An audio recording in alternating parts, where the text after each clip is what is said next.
one player can't win the game. We have to contribute.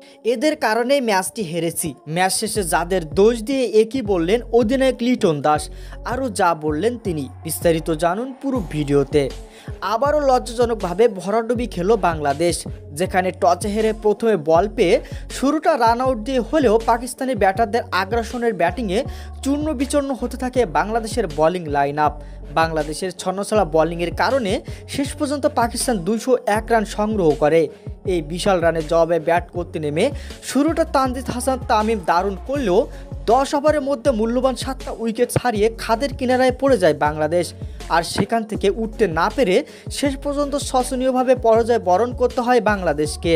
Match শেষে হারার কারণ হিসেবে অধিনায়ক লিটন দাস বলেন, বিগত ম্যাচগুলোতে আমরা মোটো ভালো কিছু করতে পারিনি, যেখানে আজকের ম্যাচেও বলাররা খুবই বাজে বল করেছে। অপরদিকে ব্যাটাররাও কাজের কাজ কিছু করতে না পারায় শেষ পর্যন্ত ম্যাচটা আমাদের হারতে হলো। আশা করি পরবর্তী ম্যাচে আমরা কামব্যাক করব। ধন্যবাদ।